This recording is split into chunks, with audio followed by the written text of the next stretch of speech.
Muy buenas tardes. Este 14 de marzo nos da muchísimo gusto saludarlos en un programa más de la UNAM Responde, que hacemos con mucho gusto desde nuestras instalaciones aquí en Ciudad Universitaria. Durante los siguientes minutos platicaremos sobre la clínica del sueño y los efectos del mal dormir. Además, nuestra biodiversidad nos platica sobre alimentos transgénicos. Les platicaremos también algo sobre ciencia y fotografía y terminamos con información para los migrantes en situación vulnerable. Esto y mucho más durante los próximos minutos. Comenzamos.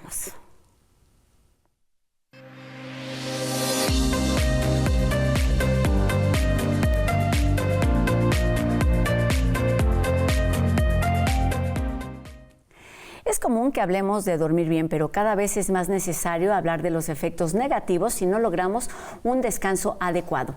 Las consecuencias del mal dormir es un tema que tiene que ver con el sueño, pero que nos atañe a todos, pues tiene un impacto en diferentes áreas de nuestra vida cotidiana e incluso a largo plazo. Y precisamente a esto se dedica la Unidad Mixta de Servicio, Docencia e Investigación Clínica de Trastornos del Sueño, que pertenece a la Facultad de Medicina de nuestra universidad, y sobre todo ello platicamos esta tarde con la doctora Gabriela Millán Rosas, quien es académica de la Facultad de Medicina y pertenece, por supuesto, a esta clínica. Bienvenida, Gaby. Gracias. Gracias por la invitación. Vamos a hablar un poco de esto, ¿no? Del sueño, hoy en el Día Mundial de Sueño. Exacto. Además, es una fecha importante a propósito de esta fecha, pero antes vamos a platicar también o a saludar al doctor Rafael Santana Miranda, quien es precisamente el responsable de esta clínica, que tiene un nombre más largo, pero lo dejamos con Clínica de Trastornos del Sueño. Bienvenido, doctor. Muchísimas gracias. Es un placer estar nuevamente aquí en TV UNAM.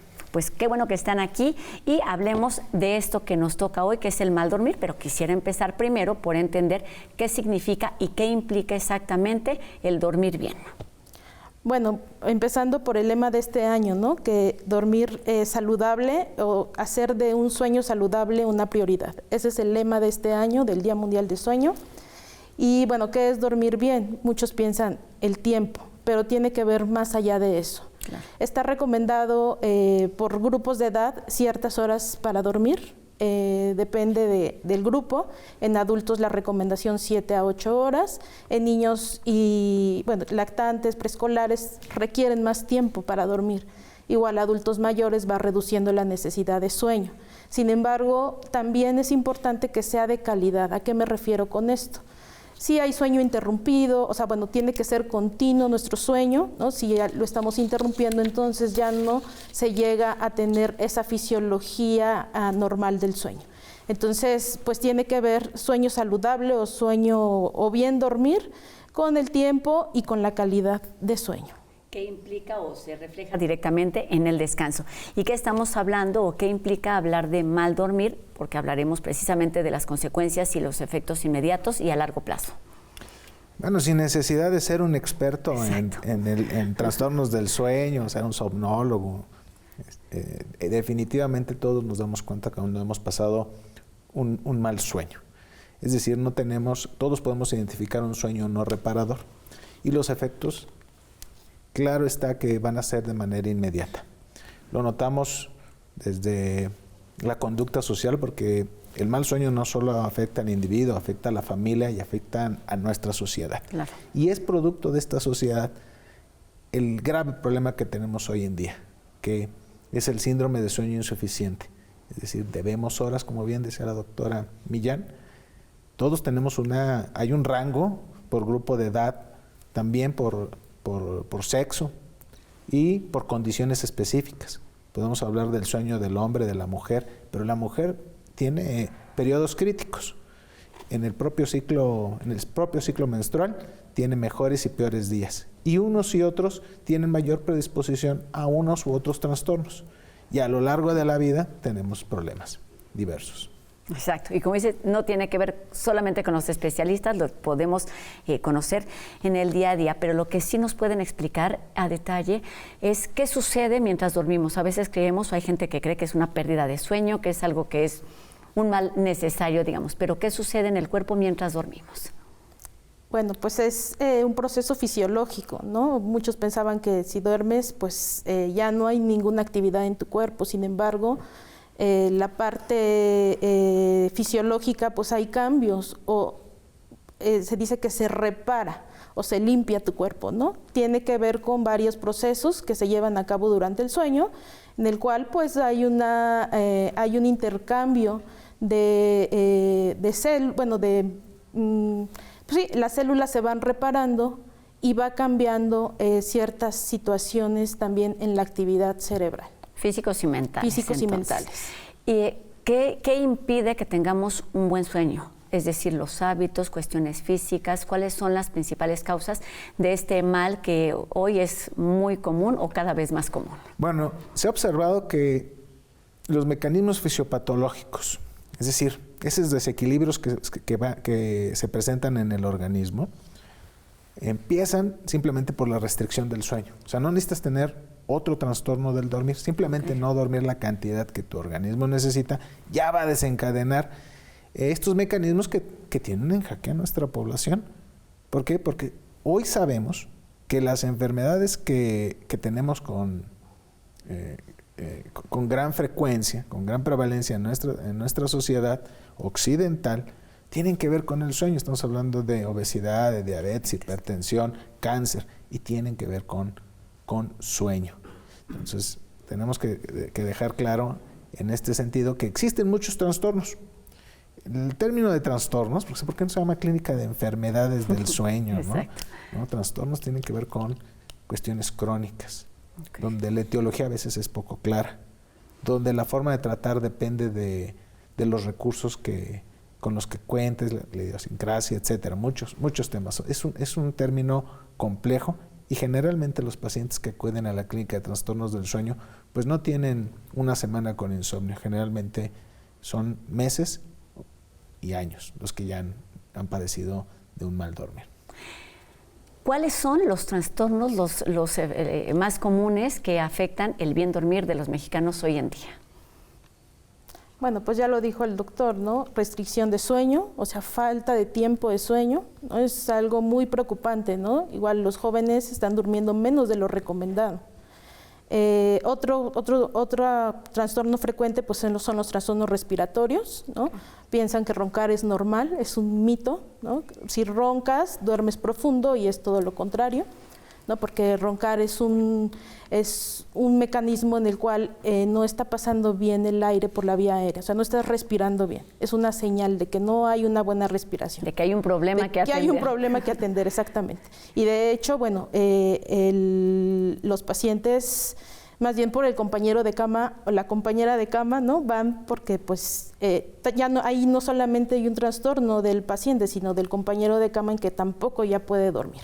Claro. Entonces, bueno, uno de los principales o de los frecuentes son los trastornos respiratorios, esto es ronquido, apnea de sueño, ¿no? Y otro también frecuente que nosotros atendemos en la clínica de sueño, pues es insomnio, ¿no? ¿Cuáles son los efectos de este mal descanso? Ya habían mencionado y tiene que ver con estas enfermedades que son ya hoy en día un problema de salud pública, pero ¿qué sucede o cómo se crea el vínculo justamente entre el sueño y estos padecimientos? Bueno, tenemos las dos caras de la moneda en la parte de sintomatología.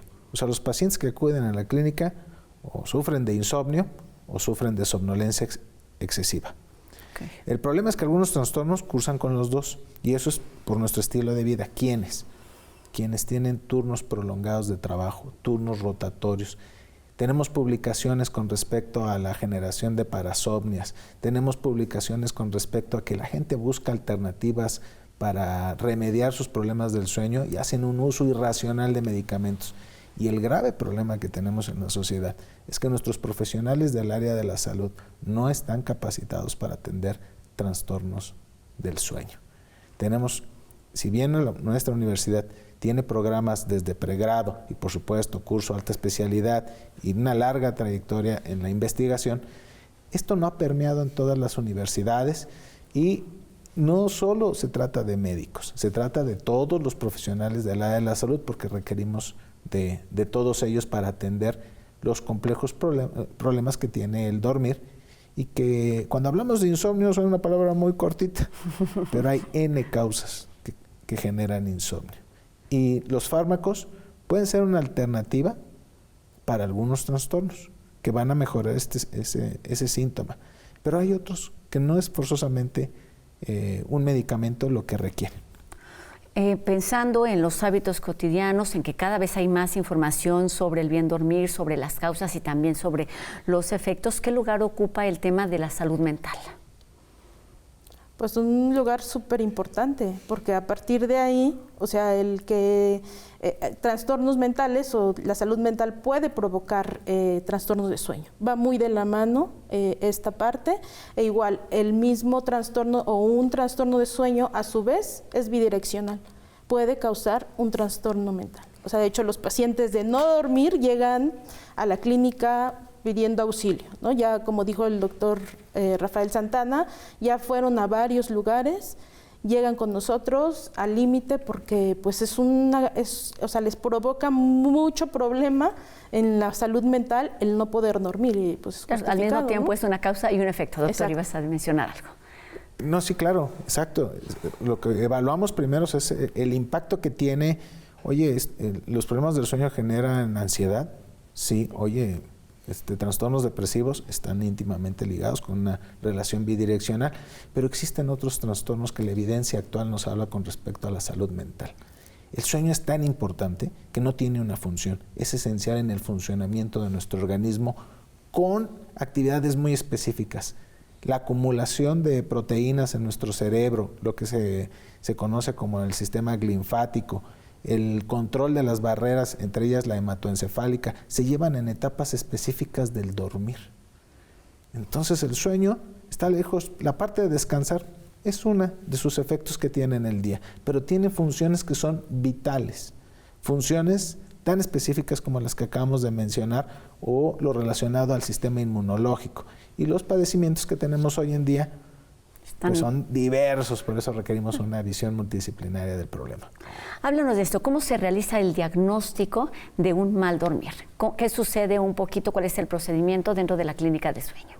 Bueno, es un proceso, se hace una evaluación primero del paciente, de ahí ya sabemos cuál es el problema de sueño, ¿no? O sea, cuál es su trastorno, y de ahí también, bueno, hacemos una historia clínica, una exploración, se decide realizar o no un registro nocturno, ¿no? En la clínica realizamos registros y estos registros nocturnos va a depender pues del tipo de trastorno que tenga el paciente y de las condiciones que tenga el propio paciente. Entonces, primero es una evaluación general en los consultorios ahí en la clínica y de ahí decidimos el siguiente paso, que es un registro nocturno, en donde el paciente va a la clínica a dormir una noche.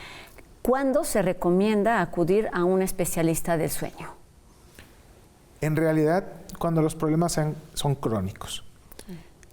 Por ejemplo, en la cuestión del insomnio, la última clasificación de trastornos del sueño lo subdivide en dos tipos, solo por el tiempo de evolución, en el agudo y en el crónico. En el crónico es cuando ha pasado 3 meses. Para el insomnio agudo existen muchas razones, muchas de ellas se limitan y el insomnio desaparece. ¿De acuerdo? Oye, ¿vas a tener examen profesional? Sí, pero ya pasó. Exacto. Probablemente el insomnio también.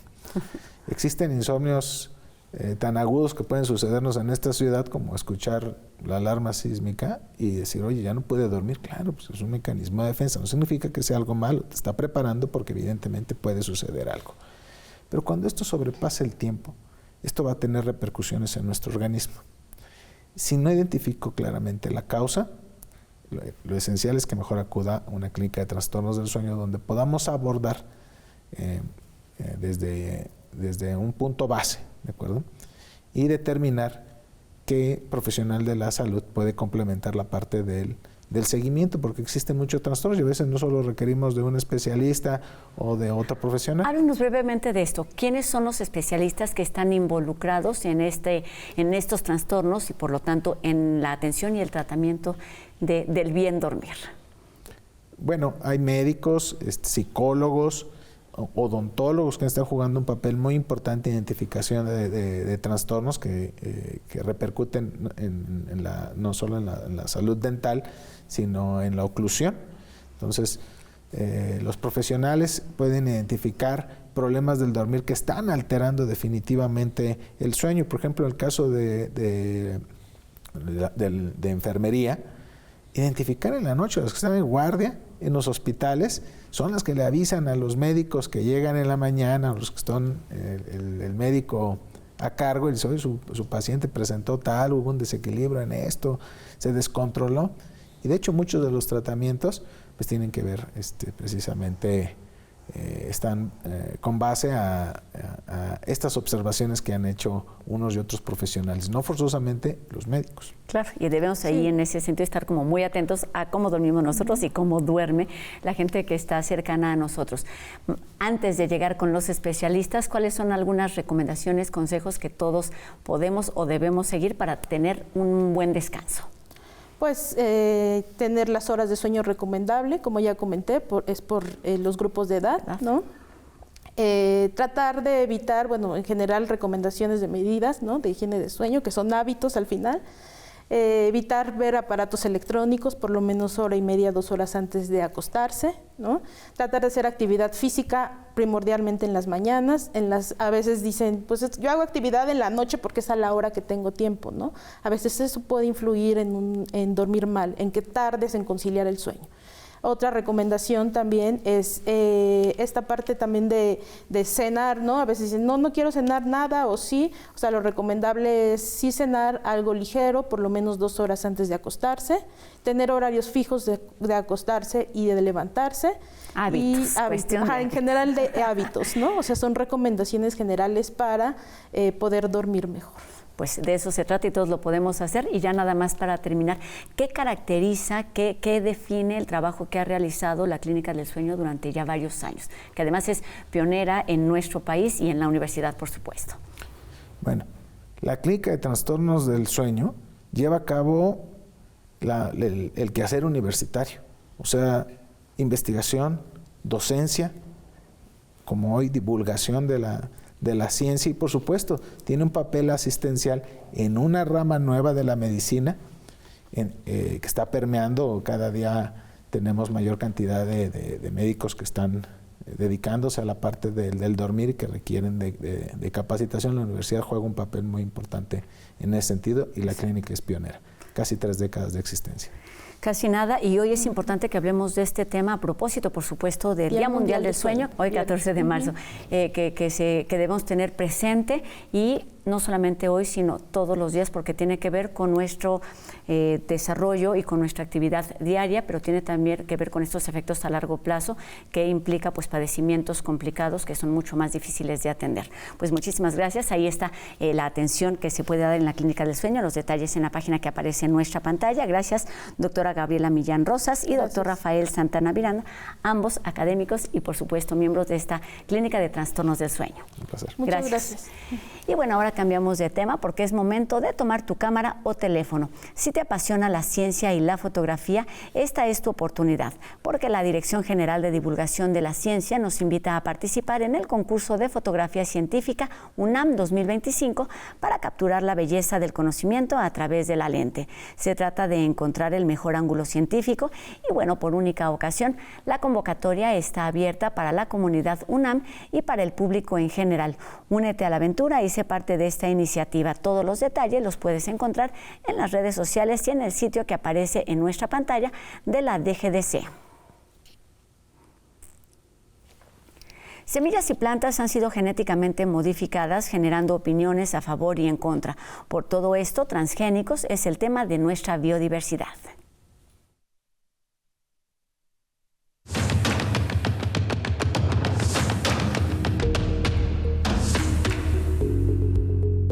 Los seres humanos hemos modificado plantas desde que aprendimos a cultivar, seleccionando los frutos más grandes y cruzando especies para mejorarlas.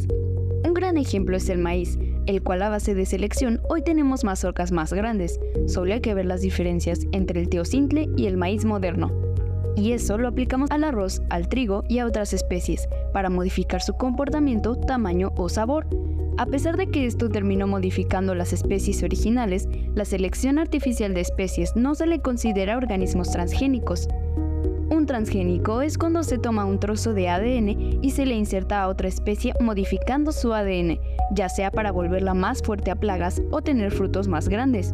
¿Pero los transgénicos son malos? Sí, pero no. Es una pregunta difícil. La idea de tener frutos y cosechas más grandes para así combatir el hambre a nivel mundial es buena. Y para ser 100% honestos, no hay estudios concluyentes los cuales indiquen que consumir alimentos transgénicos sea dañino para la salud. En sí los alimentos no son el problema, sino todo lo que hay alrededor de los transgénicos. Actualmente se consume soya, maíz, algodón y canola tolerantes a herbicidas, maíz y algodón resistentes a insectos, papaya resistente a virus, entre otros. Pero cuando una especie como el maíz modificado entra a un territorio como el mexicano, al ser más fuerte contra plagas que el maíz original, desplaza las especies, haciendo que desaparezca el maíz de origen. Otro problema son las corporaciones como Monsanto, las cuales venden herbicidas muy potentes como el glifosato, el cual mata todo tipo de plantas, usualmente usado para matar hierba mala, contaminando suelos y agua, haciendo que la única forma de sembrar algo sea con semillas modificadas, las cuales también comercializa Monsanto. Curiosamente, el uso de transgénicos no ha aumentado las cosechas en Estados Unidos en comparación con Europa, en donde no se ocupan estos, y no han ayudado a la desigualdad alimentaria a nivel mundial. No es una cuestión política, es una cuestión de proteger los ecosistemas, el maíz de origen y nuestra biodiversidad.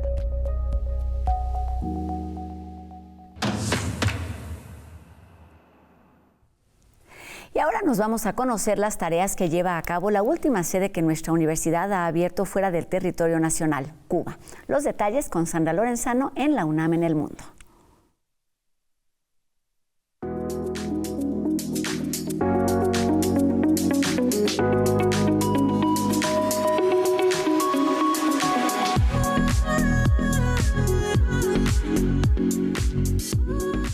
Un espacio en el que queremos contarles qué hacemos en las 12 sedes de nuestra universidad en el extranjero.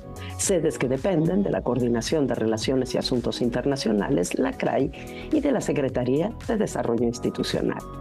Creada en junio de 2023, pero en funcionamiento real desde abril de 2024, es la más joven de nuestras sedes en el extranjero y responde a la enorme solidaridad y afecto que han marcado el vínculo de nuestro país con la isla caribeña. En este contexto, es preciso señalar el apoyo y entusiasmo con que ha sido recibido el proyecto por parte de las instituciones académicas cubanas y en especial por nuestra contraparte institucional, la Universidad de La Habana. En el Centro de Estudios Mexicanos UNAM Cuba buscamos crear mediante convenios una red de colaboración para actividades académicas, científicas y culturales y así ampliar nuestra área de influencia en la sociedad cubana y promover los valores de nuestra comunidad universitaria. Es decir, impulsar la cooperación y el intercambio académico, propiciar el intercambio de investigadores y docentes, promover el estudio de la cultura mexicana, particularmente los temas orientados a las relaciones de México con Cuba, y difundir los proyectos académicos que se realizan entre investigadores de la UNAM y de la Universidad de La Habana y otras instituciones de la isla. En el campo de la difusión de la cultura destaca la creación de la Cátedra Extraordinaria María Zambrano, en colaboración con el Instituto Cervantes y la Universidad de La Habana, pensada como un punto de encuentro para la reflexión sobre filosofía, poesía, género y exilios, ejes fundamentales en la vida y la obra de la pensadora española. El Centro de Estudios Mexicanos UNAM Cuba está comprometido con la internacionalización de nuestra universidad, la proyección de su riqueza histórica y la difusión y cooperación en todos los ámbitos del conocimiento, la ciencia, las humanidades y la cultura. Los espero la próxima semana para seguir conociendo cómo se construyen, ni más ni menos, que los vínculos de nuestra universidad con el mundo. El orgullo UNAM más allá de nuestras fronteras.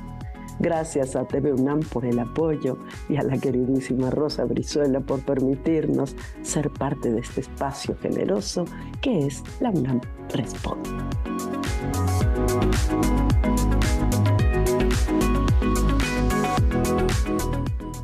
Enseguida, algunas acciones que pueden tomar los migrantes en situación vulnerable, por ejemplo, cuando se encuentran en su lugar de trabajo.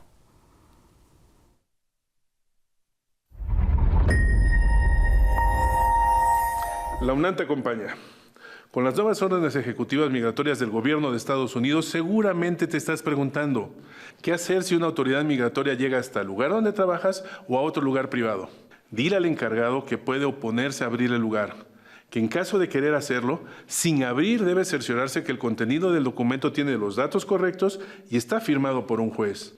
Al entrar la autoridad, guarda silencio, no declares nada. Mejor muestra a quien te quiera detener la carta de derechos que dice precisamente eso. No pongas resistencia ni agredas a las autoridades. Tampoco intentes sobornar a ninguna autoridad ni lleves documentos falsos, ya que es un delito que implica deportación inmediata. No firmes documentos, pues te puede perjudicar. Como tienes derecho a una llamada, memoriza un teléfono de alguien de tu confianza o de un abogado para que lo llames y te pueda asistir. Y al mismo tiempo, pide que avisen a tu consulado que estás detenido. Recuerda, UNAM en acción.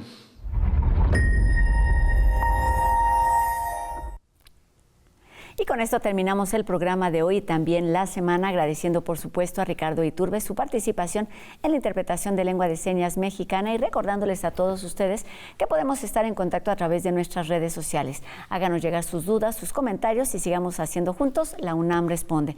Que tengan un excelente fin de semana y nos vemos aquí el próximo lunes, 2:30 de la tarde en TV UNAM. Mi nombre es Rosa Brizuela. Adiós.